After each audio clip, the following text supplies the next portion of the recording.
Welcome to the Infinite Creative Podcast. My name is Fitz, and this is... I'm Sean. Well, welcome, Sean. Today we got a couple topics where we decided last episode we're going to talk about is the classic videography or videographer dead? And I have like a little controversial stance on that, but I kind of want to lay the foundation to that. But first, let's go into the other topics that we want to talk about. I think we're going to talk about the new anime Edgerunner from Netflix, like Cyberpunk 2077, and we both watched it. I was very surprised that Sean watched it, but yeah, I was a little nerd. I had the game, and the game was like terrible when it got released, and yeah. Well, it's funny. Well, first off, I got to push back. I've beat Cyberpunk already, and I watched Edgerunners the first week it came out, so you think you know me, but you don't know. But, apparently, yeah. So cool, yeah. It's a cool thing because when Cyberpunk 2077 first came out, it got so much crap, and for good reason. It was a really choppy mess of a game. I mean, I remember playing it when it first came out, and it was unplayable. And to see now that they kept in the pocket, man. Like, it was like a failure. They could have given it up and been like, we're moving on to the next game, but they didn't, dude. They stayed in the pocket and were like, let's create more stuff. We will get this to a good place. Yeah, that's pretty cool. It is really cool. I was like surprised. Like, they kept keeping the updates common. Rachel bought the game because she likes that cyber future, whatever it is, and alternative futures, post-apocalyptic or whatever you call it, and. Yeah, so basically I'm like, okay, it's not worth the money, so I'm not going to do it. But then they released the anime, and boy, oh boy, oh boy, they got right into the feels, and I'm like, oh, now I kind of want to play in that world, and I kind of want to do this, and I guess I buy the game and play it in VR, and yeah. Yeah, have you played it yet? Have you played it in VR yet? Yeah, it's really nice. It's very really fun, nice. Right? Yeah. So apparently there's like a couple of scenes that you can have. You can have like girlfriends and stuff like that, and yeah.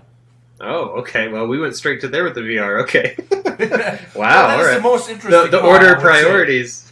It was like, you can have lots of girlfriends. Boom. That was first point. Okay. Great. We got past that. Awesome. Like, it's all about the scenery, and the impression that you get when you look around. And I was like, will I get lost if I run around in this world and just like do like cyberpunk stuff? And right now, it got to a point where I'm like, okay, this feels really cool. But after like 30 or an hour or 2 hours, I kind of felt dizzy, and the immersive effect was not as great as I was hoping it would be, but it still was better than not playing it. But after I played it for like a couple days, now I'm like, it's too inconvenient holding the headset on. That's now my takeaway with that. Oh, and that's hardware. But yeah, I mean, it's a great game. I love it as an IP just because it has such a cool look to it. Like, it has such a cool aesthetic. Like, I'm a huge industrial goth fan since like middle school, really. So I've always had that kind of edge to me. Why you have like the game then? Yeah. Oh yeah. So I mean, like, aesthetically, like, even one of the bands that's featured in it a lot, Health, in both the show and the game, like. I just saw them live like a month ago. Like, I'm a huge fan of that whole world. Bought my first leather pants even this last month, so I was it's it's a really cool aesthetic. I mean, it's really cool to see it build too. How they've already announced another game too. I don't know if you heard about that this last week. They announced they're coming out with a sequel. I'm not even confused. My mind is blown. I know this dude for like 2 years. Never knew that he's like, okay, plays any games. I'm like trying to make him play Apex Legends and whatever, and like he's like, no, work. I'm That's like, funny. Well, I bet you don't. Dragons? Yeah, I'm like, what? yeah. Well, I do. I have these secret nerdy sides. It's funny is Apex Legends. Just the other day, I jumped on it on a friend's account out of nowhere, and I won like 6 games in a row. Like, boom, boom, like, I was just like destroying them. Doesn't count. But anyway, yeah. So I mean, with Cyberpunk, it's really cool. I'm really interested to see where that IP goes. And that style is a really interesting, like, just the style within the game, the kind of cybernetic style. Is just really cool. I mean, I think there's so much to explore in that. Like, if you were to ask me, like, what's the new cool edgy style for the next 20, 30 years, it's like, just look at kind of what that game starts to show. And I think it's I cool. want to say something. You know, usually when you see like cyberpunk or that weird futuristic style, you always see something super top modern and like high level technology, and then you see still some old technology that makes it more relatable. Like, yes, you could live in this world and would not feel like I don't know, you clock into the Matrix and you live in slime, because that would be uncomfortable, but maybe could be the future, you know. So they always put like something really high tech and really old school kind of together in most cyber future ways, you know. So it's like still relatable. And we talked actually about like another AI thing where we're like, where is this heading towards? Because we were talking about like Meta is basically like having now videos generated by AI, and it's like, it's not good yet, but it will be good. And I was like, how does that make sense in the future, you know? If everything becomes like so modern and we're just like there, the humans, and we're trying to deal with like AI and all the technology, we would be basically in a cyberpunk future, kind of sort of, where we're like, we're still doing like old stuff that we trust, and we still would use the top of the line technology if we can get it, as long as it's useful for us. And AI is probably somewhere else doing other stuff. You know, we would just pick everything out of both worlds, and then I could imagine a world like that in real life, kind of. Yeah. Well, it is cool to like, with things like Cyberpunk, it's cool because it gives you kind of a snapshot of what does that future look like. Well, could look like, yeah.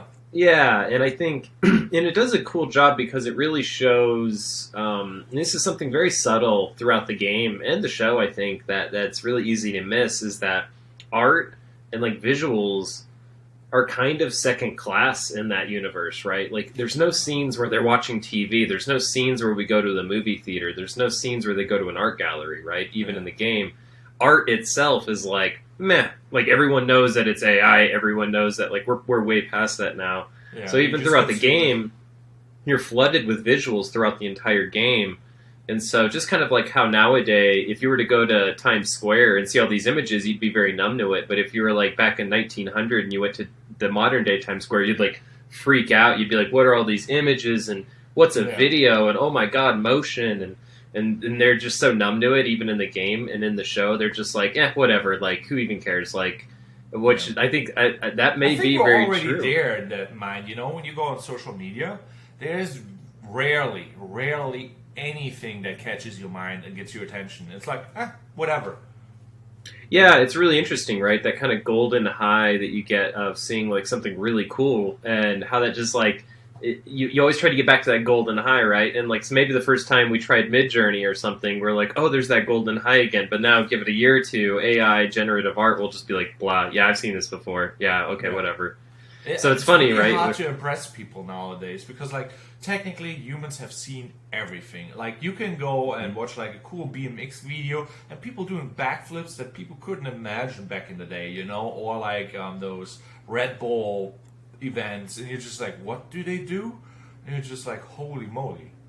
Yeah, and you know, it's such a weird world because it's to that level of like, I'm doing backflips off of a house that's on fire or something, all the way to like, here's a weird tip on how to cook this certain thing a certain way. So it can also be like very boring stuff, but even that's already been kind of carved out a bit.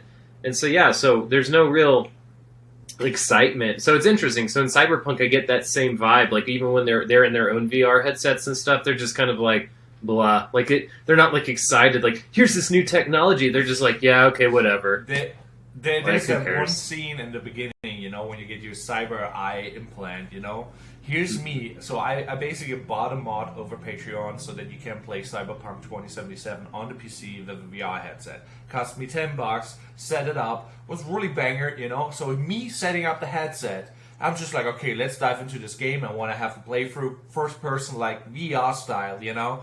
And I'm like, wait a minute. I saw the playthrough on YouTube, and I knew there's that one version where you sit down, you know, and somebody's putting an eye in your eye, and you're like, I'm just like, this is weird. Like, there's also a couple scenes where you put one of those glasses on. I'm just like, I'm in a VR headset, putting VR headsets on, and I'm like, Inception.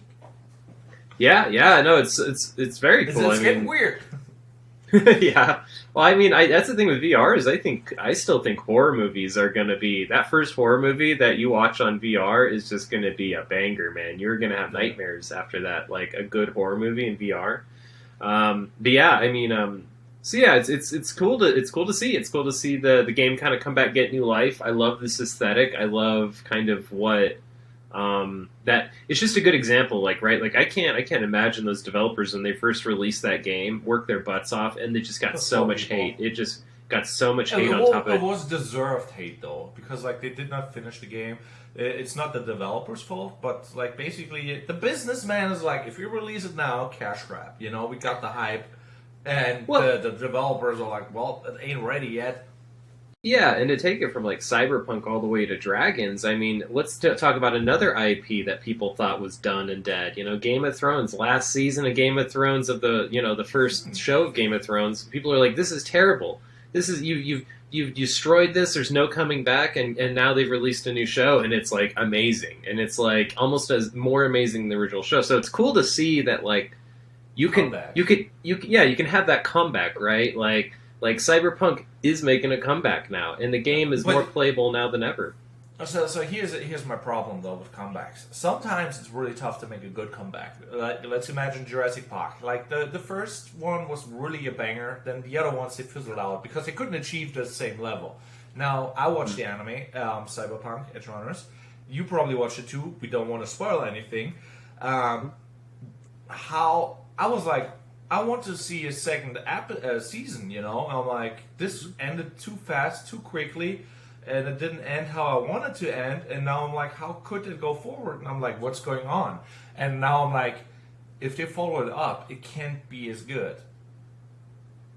Well, you know what's really cool that I think is the next step. I'm just going to look into my crystal ball here and act like I work at CD Projekt Red. They've already so the second that they released Edgerunners, they put out an update for the video game, and in the video game, there's like Easter eggs that connect to the show, and actually will fill in some of the plot things in the show. So I was thinking like, what a great idea! Like why not combine all these mediums, right? So even I'm in the game and I get to like watch parts of the show in the game and things like that. So I think. Yeah, I think that's going to be the next step. I don't know why. I just have this feeling that they're going to keep playing with this. Like, we're going to combine the game and the show, and somehow they're combining. So that is actually a thing that a lot of content creators do. They basically blur the lines of like, you see something on the screen, and we have now a physical product like merch, you know. And from merch it goes to consumables. Like Mr. Beast has now Feastables, like or Beast chocolate, whatever. And now it's a real consumable thing that you can promote in the video. And like the one thing works with the other thing, and it's like you build basically a second system that works in a different ecosystem. And if you do it right, each of them can survive by itself or make a profit. What is like next level? Like I'm just like I see that with like the anime on Netflix. I'm like it just revived the whole game, you know. And I'm just like, in this future, there's more people like generating stuff like that, where it's like, oh yeah, now I built this thing too that will support my IP, you know. And it's like, oh, now we're back in game. Well, yeah, exactly, and yeah, I mean, just the importance of intellectual property now is I think becoming more important now than ever. Where if you can create this ecosystem and spread it to all these different mediums. I mean, it's super smart, and I mean, like there's so an experience design and the actual position of experience design. That's what you're thinking of. So an experienced designer of Target, for example, is thinking about the smell of the store, the tactile feeling of when you open a door, when you grab something off, you know, so it's the experience of everything and every touch point of that experience. So it's cool to see even these video game makers start to kind of zoom out and be like, well, we always think about the experience in the game, but like, you know, with VR and other things, yeah, how do we bring that experience back out of the game? I know you probably remember some of the old movie campaigns, like when Batman Dark Knight came out with Joker, and there was all these Joker things popping up all over the world, where they'd find that, you know, and Prometheus was the same thing, where in certain places they'd have these like Prometheus heads and stuff like that would just show up in random places, and it's really cool because you start to see that breaking down of the wall. With VR, I mean, do you see that becoming more of a thing, man? Do you see that wall being broken more and more and more? Yeah, so first off, after I saw like Edgerunners, and I talked on the podcast about Nreal, the classes that you can put on and see the monitor. I think I sent you a link. I'm like, I want it now really bad. And I just had to hold back of like not buying stuff I shouldn't buy because like yes, the future is coming, and yes, those features are getting rolled out. And I got inspired by it, you know, like because like yes, those things are popping up, but right now they're still like it's not really easy implementable, you know. It's like not everybody has a VR headset, not everybody is doing all those things, but we could do so many cool things right now. It's not funny. It's not funny. It's really sad. but Technically, it is sad because you know where it will lead. Like you sit there on your goggles and you're just like a zombie, you know. So in that case, right, you know, none of us want. Yeah, none of us want to be the guy that's still playing with old tech and like being the one guy that's coming out with stuff that worked in the 80s, but now we're in 2022. So what the heck are you doing? Why are you making brochures? Why are you making a business card? We all want to be like, no, what's the cutting edge? Like where's that? Yeah. What is the best experience, basically? And, You know what's interesting? I was thinking about this the other day. It's a little bit off topic, but so back in the olden days, the olden ages, let's say the Renaissance. Let's go way back to the Renaissance. And you're a painter. You had to like also be a scientist, right? Like you had to know how to mix pigments. You had to know that zinc created this and turmeric created that, and you had to just kind of know. You had to be kind of scientific. You couldn't be an idiot. You had to be a scientific person. And I was thinking, you know what? That still exists today. Like the most successful creatives are also kind of scientists, right? And with that being said, I mean, this may be actually a good segue to kind of our next topic, but that, you know, videographers are kind of a good example of being that scientist of like, up to this point, you've had to know a lot. And you've had to know how to work this kind of complicated, complex gear.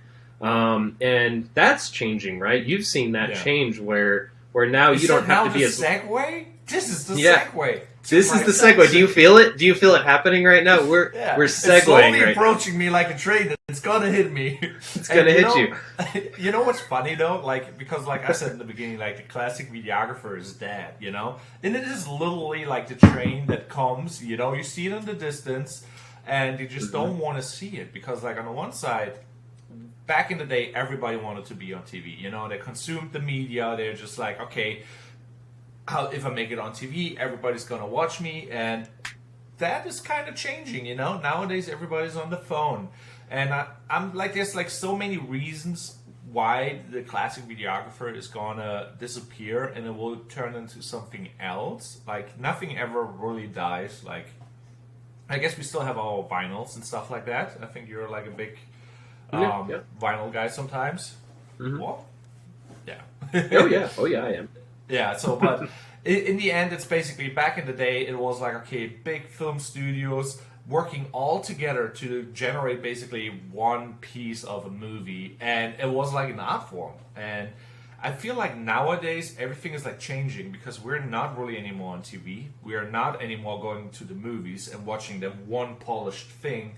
Some of the things that we're watching right now that gets the most views is like filmed on an iPhone and you're scrolling through TikTok or YouTube, Instagram, and if it's too polished, sometimes you just think like, okay, somebody's wanting to sell me something and I don't want to buy anything right now. Unless I'm really invested and I want it, but that's most of the time not the case because you first have to be like convinced to buy it and you have to build the trust that you want to buy it. So it's like unless that is not like achieved with like some like relatable content, like your neighbor is uploading like, hey, this is really useful, you should get this is like a banger, and then you see a polished ad, that would work. But the other way around, it's usually not really working because you're not trusting the thing. Mm-hmm. And that's like kind of where we're standing right now. And I'm like, yeah, it's like back in the day, the teams versus nowadays, it's all about me because like we're all just generating like media ourselves and like looking around like to other people who do that, and it's like, how can I use whatever they do for myself? You know, that's how I kind of see it. And obviously, there's like rules that apply to like the filmmaking back in the day and nowadays, like with the 16:9. It's not very usable right now because like everything is now vertical. So it's like the rules have changed, but the classic filmmakers don't want to change. What is your spin on that? Like, there's a lot of things that are through at you right now, but Yeah, you have 4 or 5 things there. Yeah, Yeah. I could go on, but I don't want it. So give me some input, so I don't have a monologue. What? I liked your monologue. I think we all liked it. Woo! Yeah, there's a lot to unpack there. So I mean, so to kind of dial it back, it's very interesting about the gear conversation, and to kind of relate that getting into kind of my scientist, how you had to like learn how to use these things at one point, like back in the day, even like let's not even go that far back. Let's say 15 years ago, you had to like learn how to use nowadays. You got a Canon Rebel, and you had to mess with it. You had to figure it out. There's lots of stuff. There's lots of things you could do with it. And it wasn't like there wasn't like an interface. It was like, hold this button while you flip this thing and do this. Yeah, and maybe that was a little bit on purpose. Who knows? But I don't think so. But what's interesting now though is that it's super user friendly. So you don't have to like learn the tool necessarily. You can pick it up out of the box and start taking fairly good images. And so with that being said, do you think that allows? And I may sound really mean when I say this. But does this allow more stupid people to enter your profession? Because smart people usually are going to learn and actually sit there and grind it out and figure it out, where like kind of stupid people won't. Like they're not going to be able to get through that gateway. People. It's like, I know. I feel like I'm being too crude with that. I feel like, there's people who want to play guitar, they just somewhat want to play guitar. And they would be. I guess dedication. They're not as dedicated. They don't want to put in the pain to get the reward. Yeah. Let's put it that way. So they're not dumb, but they just don't put enough time in. And maybe a dumb person or not as smart of a person has to put way more time in to get the same result as a smart person. I guess that's what I mean. There's no dedication now. So does that mean? Do you think the work is getting worse because of that? So I think like that is like, let's talk about the gear. And back in the day, like you needed to have like a 50K camera, that cost like $50,000, like a Red or like an Ariel Alexa or whatever, And you basically have that big hunk of a machine that you have to learn. And the bigger, the more you can charge nowadays. Because like if you're a client, you see a big camera and you're like, they're legit, Mm-hmm. And where nowadays, technically, the little guys can achieve a whole lot of stuff right now. And in some cases, the smartphone can achieve way more because it has 3 lenses, it has LiDAR, I cannot speak anymore, it has LiDAR, where basically it can scan a room, make like a 3D profile of everything, so you can 3D scan on your phone, what you can't do on your camera by itself. But that's like just a lot of features in a tiny body, and the big bodies, they're just like really good and like, okay, we gotta get like 15 stops of exposure, so in case something in the highlights or in the shadows is still recoverable and there's no noise. The funny thing is though, back in the day, everybody was like filming with those old machines and there was a lot of noise and texture, and now you add that so you get that film look. So it's like you want that film look and that film feel, and all you have to do nowadays is like, okay, we make the footage a little bit worse. So it's like, the requirements are changing and the gear is changing, because like on the iPhone, you just hit record and it works. It's perfectly exposed for highlights and shadows. And like if you want to do like a real estate video, like the new iPhones, they have that HDR look. Not every professional camera can shoot HDR. So you have to spend, I think, like $5,000 now to get a camera that can shoot HDR. So you could also spend $1,000 and you get an iPhone. Obviously, there's still like some problems in the codec, but it's way easier to get a well exposed and like a well shot video on an iPhone versus on a camera where you have to put way more time in. So what do you think happens? Do you think that these camera companies die? I mean, eventually, right? I mean, do you think Canon kind of goes down, Nikon eventually goes down? Do you see these kind of cameras just start to disappear, or at least shrink 100%. A ton to just a very small professional set, maybe? Like 10%, 5% of all videographers use it still, maybe? Yeah, so that is actually like an interesting concept, because like there was like from Xbox, they had like a scanner basically, so that you can basically play some Let's Dance on the Xbox and then tracks your body movement, because the market is way bigger for like the average Joe versus the dedicated filmmaker. there's maybe like, I don't know, 200K or 500K of people, or maybe 1 million people who want to be like a big filmmaker, or let's make it 2 million. But how many millions of people are out there like, oh, I need a phone, you know? And the market is way, way, way bigger, and the technology getting put into those phones is the research is just like too insane. Where like cameras nowadays don't improve as much as like smartphones. Like I think like in 2 generations of phones, we will be better off like shooting already on the smartphone than on the camera. So I don't see like them having the same budget, because like there's no way that Canon has the same budget as like Apple. Like there's no way. They're like way, way small.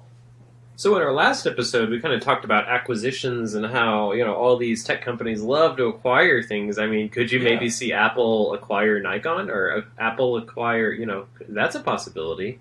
It would be, but it doesn't have any benefit to them.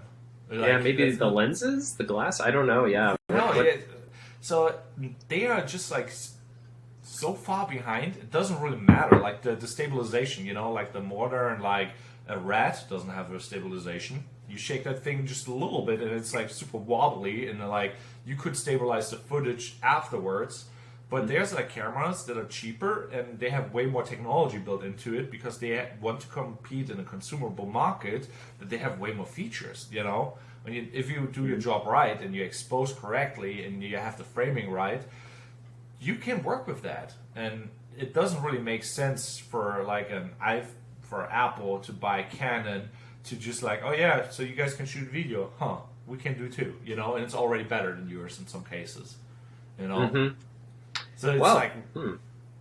Well, it's gonna be interesting then. It'll be interesting to see if you see all these kind of camera and video parts of these companies kind of die out. Then that's going to be the really interesting part.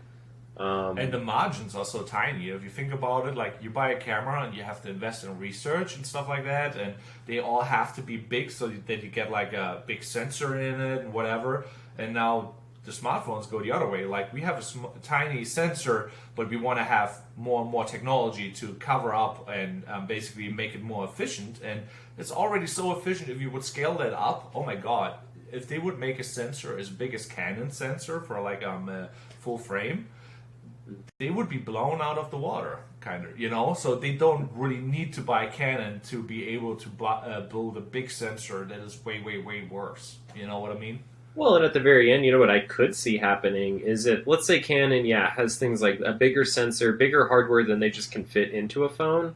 You know, and I'm surprised you haven't seen this already, and maybe I'm wrong, maybe this has already happened, but why not have Canon or Nikon do add-ons for your phone? So they just come with like a little case by Nikon that you slide your iPhone in, and now you're able to get that sensor. Because I think that's half of the what's limiting them, right? Is they want to keep it in this thin little thing, right? So there's only so much you can fit in this little thing. So I could see them maybe, if they're smart, hey, Nikon, Canon, if you're out there listening, that's what I would do, is have like a slide on thing onto the camera, and now it's even better somehow. I don't know what that means. Yeah, I feel like there's like the problem is like, if you're Apple and you're Nikon and you're Canon, whatever, you maybe want all those features. But if you're Apple, you're just like, or Sony or whatever, or Samsung, you're just like, okay, we're just waiting till we just got everything, you know, because like those phones improve by themselves. They don't need that add-on, you know, they don't care, you know. And you still can generate like some really cool stuff on the phone. Right now you can compare the iPhone 14 with like some professional cameras. And then the photo side, you really have to zoom in and pixel peep about like the RAW and how big the RAWs are. And you really have to find like little things where I'm like, okay, there's this camera better, and then there's the iPhone better. In the video, you see it more, but it's still like, okay, this line gets blurred more and more, which is really weird. Yeah, so let's talk about that line blurring, because that was kind of your second point on your beginning thing. We're kind of going to go one by one. So the line between I need it. I'm always trying. I'm with duct tape and rubber bands, but so the and I've seen this too. So I can definitely talk to this a little bit too. But the line between amateur and professional seems to be blurring, right? Yeah, seems to be constantly blurring, and with that being said, I think there's always going to be professionals, right? Like, Yeah, you know, 100%. there's things now that were hundreds of years old of a thing, and there is professionals still doing it. Like, I met this guy this year who he does this kind of gold lettering on doors, like the old style gold lettering you'd see on glass doors, Oh, like back in 1900. And he still does that, this kind of leaf gold stuff, and nice. so so technologies never die. You know, which is interesting. You know, talking about gear, Polaroid cameras still exist. They didn't go anywhere, so you still see these things, like you said, vinyl earlier still exists. Yeah. So this old tech is probably going to still exist in some regard, but yeah. So with the blurring of a professional and amateur, and what does that mean? I mean, what would you then say? What would be your advice on, like, if let's say I'm in the professional side, how do I stay there? How do I make sure I don't like erode over to the amateur side? Yeah. How do I stay professional? So my point with that is like basically like, because I'm in the field and I'm just like, should I buy new gear? And if I buy gear, do I buy a phone or do I buy a camera, a dedicated camera? Mm-hmm. You know, now I have like so many cameras. I'm like, I don't really need a camera, and they come out with 8K, 6K, whatever. You know, so it goes up, but the benefit is like, yeah, the client doesn't really want it, you know, so that is not anymore a selling feature. And then they're coming now with the exposures, and it's HDR, 15 stops, whatever, 16, 17, you know. Obviously, right now, if you expose correctly, you don't really need that either. So what you really need nowadays is like being creative and play with the new medium, because like I know more influencers who don't even have a camera, and they have 60K followers, and they're just like creating 5 pieces of content on the phone. They're just like shooting, uploading. And then I'm like, holy moly, you do how many pieces of content? 5 to 10 a day. And there's just like as produced, you know, and they do everything on the phone. And I know less people who are like professional filmmakers who have like a good social media account, you know? So it's like, yeah, they maybe have a really dedicated and collected or really good appearing like collection of pictures for their social media, but it doesn't get any engagement because they don't do engaging content. They just do pretty stuff that is not really creative or entertaining. So it's like, it's really hard for the old school videographer to get engagement. So my advice is basically like, experiment with the new medium, embrace it, and don't hold on to those rules, you know? Like, not everything has to be 16:9. You post a video 16:9 on social media, you get less engagement because you don't fit like the whole real estate on the phone, you know? Yeah. No. I accidentally turned on the flash and I'm like, oh. Okay. While smacking the mic. It's okay for everyone at home. This is a completely live show. You know, we are rolling. Well, you know, I kind of want to combine a few things. So in past episodes too, we've kind of talked about how there's these two types of creatives, right? You're either the jack of all trades, parachute me into any situation, and I'm going to solve it for you. So it could be a children's company, it could be a law firm, whatever. I'll figure it out. I'll solve it. And then there's the creative that's like, I'm a master of this one thing. You come to me because I'm the master of this one thing. You know, I don't do this, but I do that really well. And then with our conversation that we just had about the importance of intellectual property, of like Cyberpunk has its own aesthetic, has its own world that it's built now, right? So I almost feel like if you're creative, right, and it seems like now, the tools are not the gateway anymore, right? I think you and I can both agree that there's no real gateway that someone for $500 could get as much stuff as someone could get with $10,000 a few years ago. Yeah. And so you can get a used phone, you can get things, you can really be choppy and make it work. There's a new gateway actually, and it's dedication and focus. And you maybe can have dedication, but if you don't have focus, you're still kind of handicapped nowadays. And I think that's the biggest part, you know, like. I think so. I agree with that. The one thing I was going to say, though, to kind of tie it together is that you need to have your own IP. You need to have your own world, right? Yeah. Have your own damn aesthetic, right? Like 9 Inch Nails is a great example of this, where they understand branding now. So everything has this very specific branding for them as a band, right? You know, that's a band example. Like Salvador Dali, an old artist, he had this kind of brand. He lived in this type of world, melting clocks, melting things, big, long elephants. Back now to your doorknob guy, because like that is his IP. But how many doorknob guys are there now? You know, like It's the jack of all trades is probably like more likable to survive because he's just adapting to the new thing. And then if you have your dedicated IP, you can make it if you believe in it and you're gonna make it work.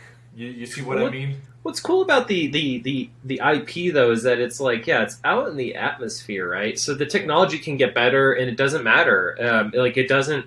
It's like Cyberpunk, right? Like with the technology getting better, it's not like Cyberpunk's going to go away. It'll just get better. The world itself will get better, and so it's cool. Like as a creative, think of like, what's your world, right? Like the opening credits go up like for Fitzi takes over the world as a videographer. Like what does that world look like, right? Are we talking like, is it very moody and or is it like very bright and happy? Like what is the IP of your work? And I think if you can think of all your work as that, like it doesn't have to all be the same, but it has to live in this world. And the better you can get at that, I feel like that's the new skill. That's the professional. Is like you walk in and you're like, oh, he's really thought about the experience of all this. Like it smells a certain smell. It feels a certain way. It definitely smells a certain way.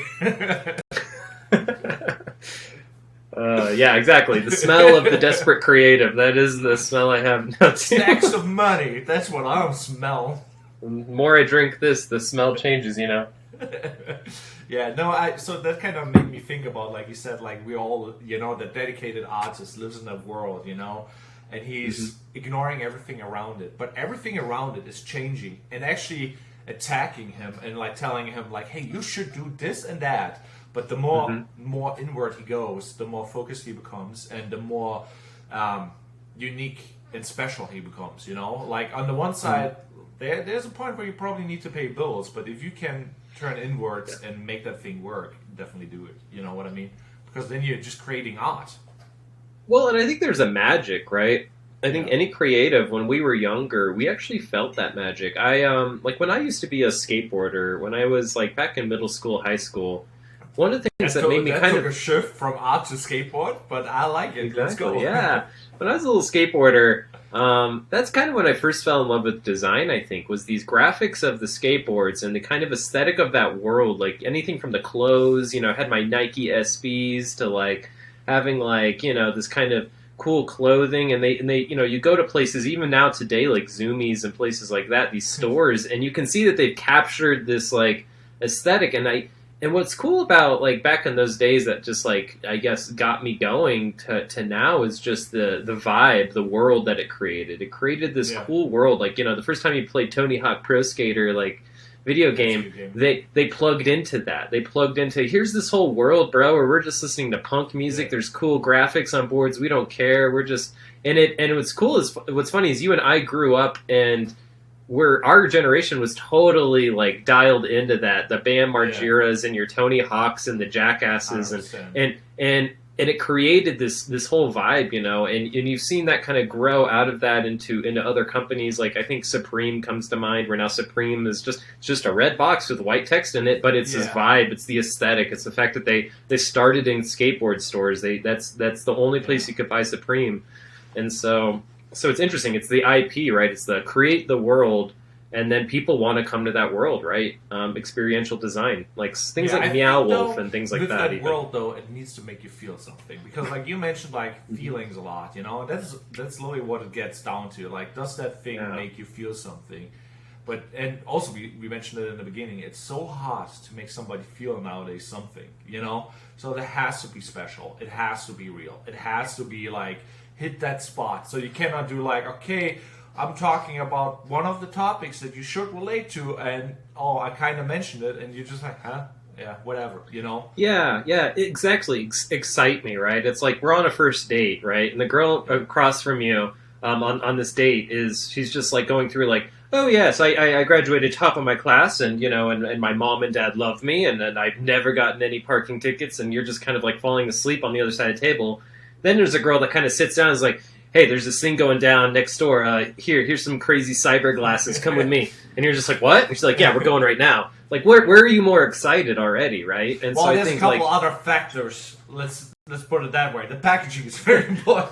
The packaging is also... Yes, I'm trying to... It's the same exact girl, let's say. Clones. Jesus. Yeah, Just use my The future AI is girl weird. from a few episodes ago. That girl. But like, but yet again, it's like, what excites you more, right? Is it, so to get back to your original point, like, you could be a videographer that just checks the boxes, right? And is like, is it stable? That. Sure. Is the shift blur well? Cool. Is it 16:9 or whatever? Sure. Cool. Like, you're checking the boxes. Or could you be that videographer that's like, no, I go to him for this. Like, this is his style. Like it's like Studio Ghibli, or it's like Christopher Nolan, or you look at any of these like big movie studios or directors, you just expect something. A Christopher Nolan film, you expect like very clear images. You expect kind of a cool color palette. You expect the soundtrack to come in very like soft and go very intense at times, and you expect like this time component in Christopher Nolan. It's always about time in some regards. So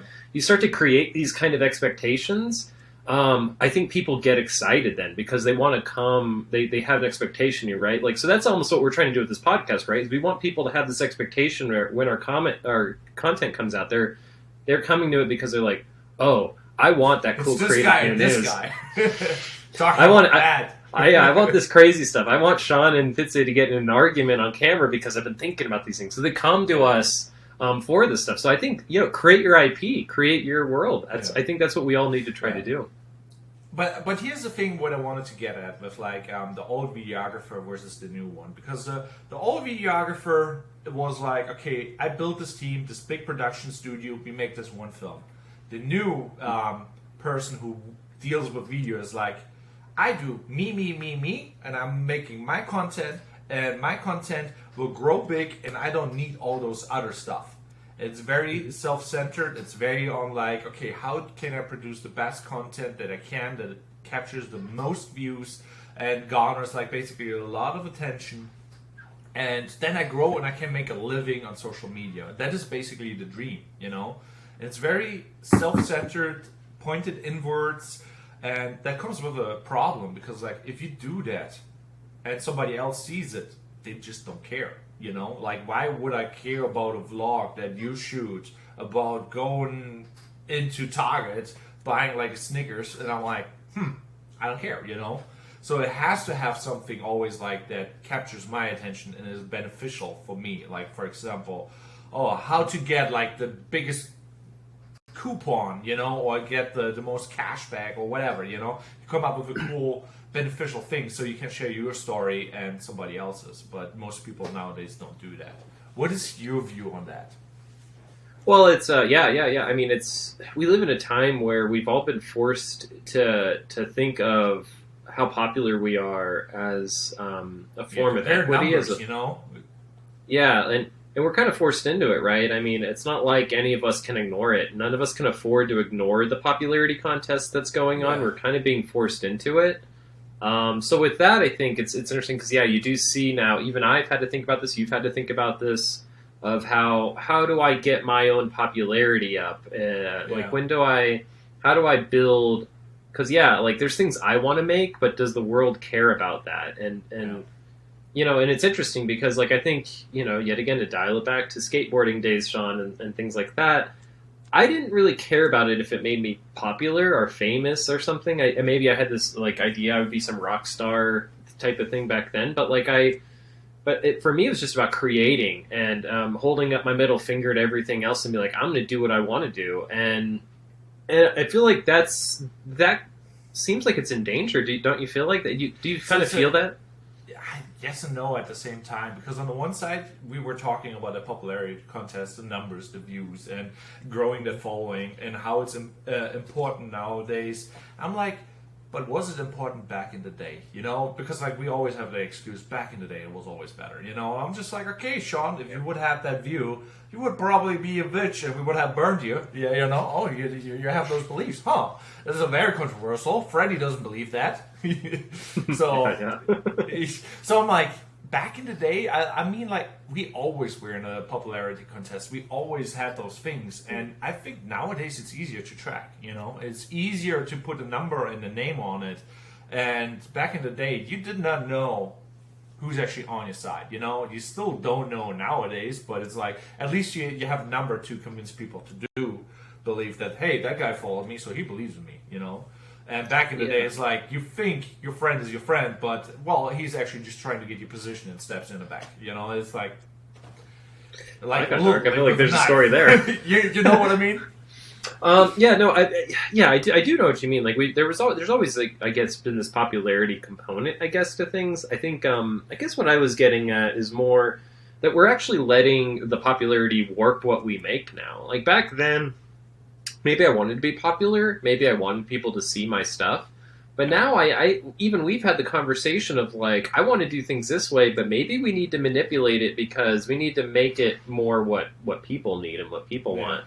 So we've almost all shifted from artists to companies, and that's the weirdest thing is when you go from artist to company.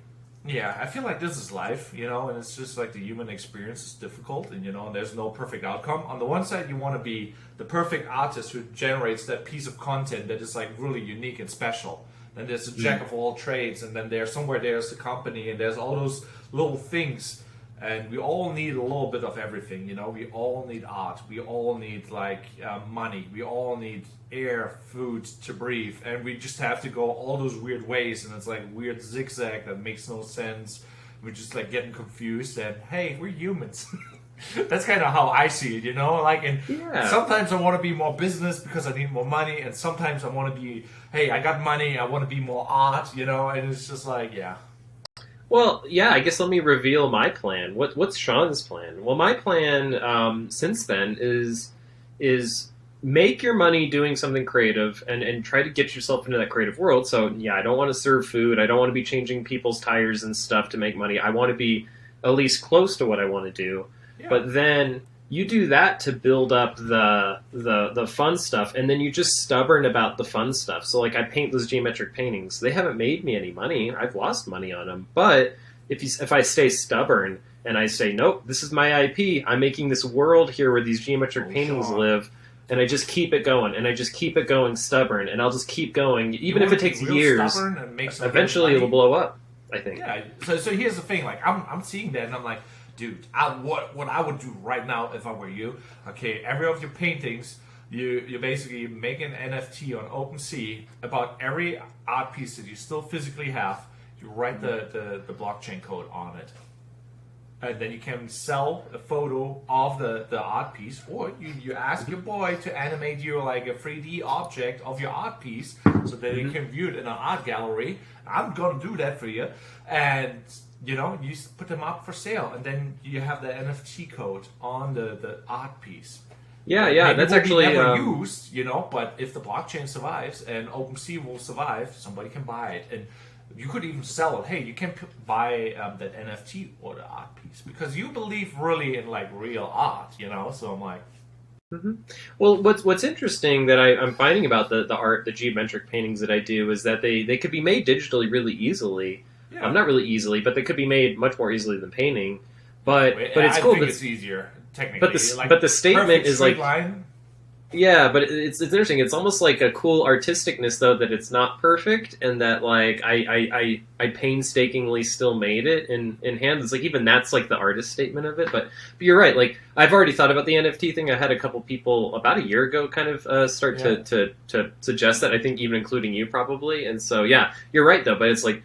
It gets my heart pumping. I know it probably does for you too when you think about your stands, when you think about like, whoa, the ecosystem, like there's so much more to this than I'm even thinking about, right? Like even your stands, right? Could you not have like a QR code on the stand and then that has like a video it goes to like one's I like shooting star stand and and it could be like Pokemon cards. You could be like collecting the stands, or you could even have like a mystery box with the stands, or like pay this and maybe you'll get the golden stand, or maybe you'll get like So there's so much cool stuff that you could do too. I mean, like when you start to like, and it's funny because I think us as creatives we're so good at getting our clients to that place, that cool creative place, or we get excited and we get them excited. We can't forget to get excited about your own IP, right? What's your Blade Runner? What's your Cyberpunk? What the heck are you doing right now? And like, how do you like enrich that world, right? Because it should get you excited. Like, and I would say once a week we should put an hour set aside to be like, how do I write this movie? That how do I write? I mean, on that note, you know how life is. Life happened to us yesterday.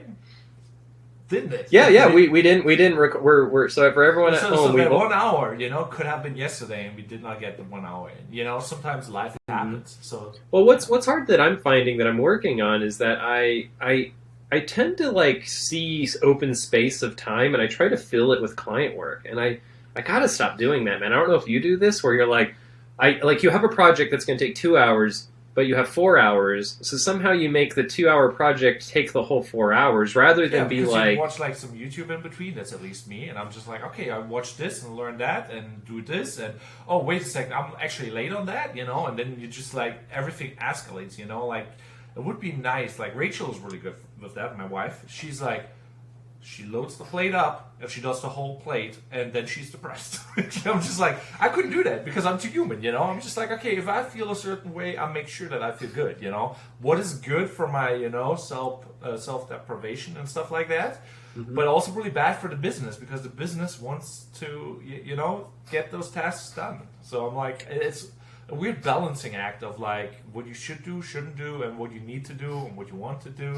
And it's that organization again. Like, you have to schedule time. Like this podcast, I have it on my calendar every week, repeating every week. This is when you do the podcast. And if we don't, I appreciate that. Yeah, I highly appreciate it as well, man. And I mean, I think because if we took a week off or 2 weeks off, we both know this would fall apart real quickly. Yeah, there's a flow to everything, and a consistency. Mm-hmm. And I have that one saying, like I followed a guy, Little Manlet on YouTube. It was a guy did daily vlogs, and it was like a guy putting it every day out there. And I followed him for a year, and he got in the beginning no momentum, and because he was going, he did not see the growth. And I was like from the outside, so the first year you're trying to struggle to get 1K, and then he was like, 2Ks, and it came fast, I'm like, if you keep going, this will work, but he got burned out, and he's just put in a break, and then life happened, and then it fall apart. I'm just like, Yeah, I have so many of those stories in my own life, man. I don't know about you, but I have so many projects that I even got up off the ground, actually was taking off in the air, and I just think it's not, because you're running, you cannot zoom out and what's actually happening. Yeah, it's very true. It's very true. I have to do that a lot with this podcast already. Of like, it's okay. Just it is getting better slowly. YouTube, who's a pimp? Yeah. So this guy over here talking about shorts and clips on our channel now. We're doing shorts and clips, so always check that out. Check that on our channel. We haven't really said this the entire time, but if you haven't already, like and subscribe to this podcast. Please subscribe. Hit that notification bell. But here's another thing. Like for all the people who do like social media, if you do a call to action, make it so quick that it's like one word and done. Like hit like and then done. So for all you out there, is, you lose the attention span of the viewer because they're like, oh god, they're selling me stuff. You know what I mean? So that's like one of the things. So this was educational, so that's maybe saving it. But we should do like only quick sections. I love how his explanation of a quick section was like 40 minutes long. So for all of you at home.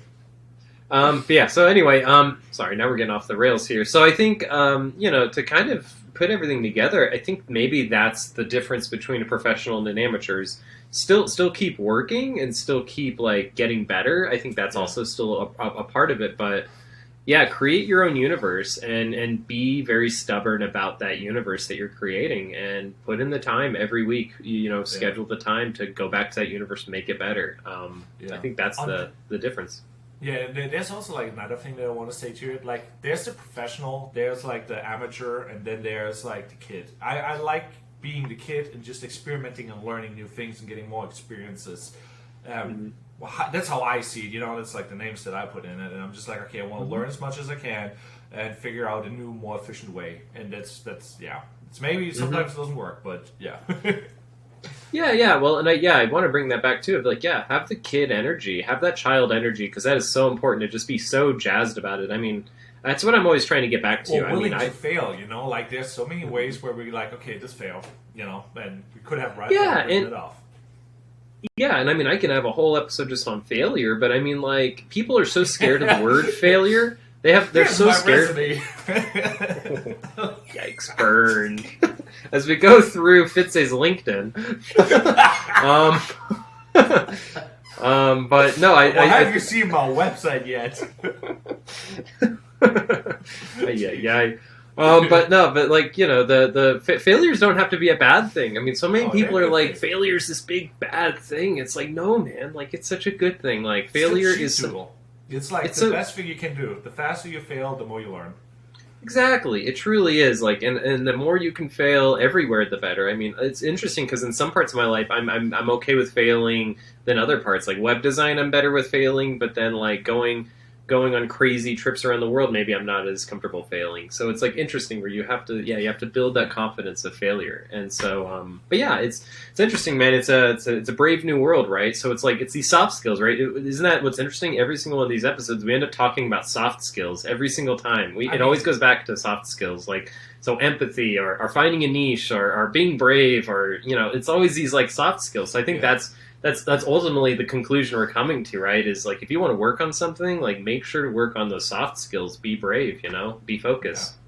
Yeah. I mean, in the end, it's like you build a business, you build a foundation, and that foundation is like, how good are you in introducing yourself? Do you shake the hand? And it's all those soft skills, and that foundation determines how tall you can build a pyramid, Or the tower, can you build a tower that is that small but goes that high, or can you just build a little tiny pyramid, And yeah, and even if it's a little tiny pyramid, like, is that like so solid though of a pyramid, right? Like, because it can be, and I think that's half of it is yet again the self branding and the kind of thinking about your life as an intellectual property itself is like when you send an email, it's all the things you're not thinking about, right? Like you may be very like polished and create cool work, and then you send these stupid emails that are like you're not even typing well. There's like it's like no that should go through in the email. When you write a text, it shouldn't be like, yo, what up, brah? When like your thing is like you wear suits and you're super clean. Like no, that branding, like, so it's like just that attention to every little part. When you're delivering the files, is it just like, yeah, here's a Google Drive link,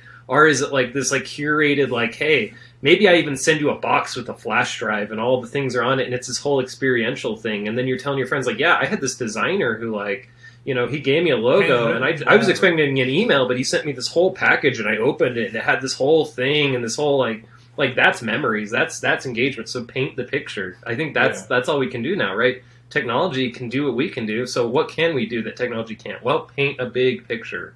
Yeah.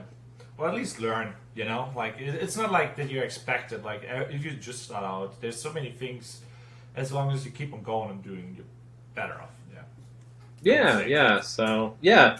Well, I think this is a good episode, man. I think it's, in short, it just sounds like, get out there, have fun, and create your story. Yeah. I mean, that's what it comes down to. Create your story. Yeah. On that note, though, this was our segue to ending this podcast.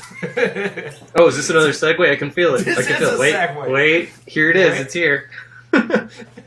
Yeah. So have a good one, Sean, and thanks for watching the Infinite Creative Podcast. And yeah.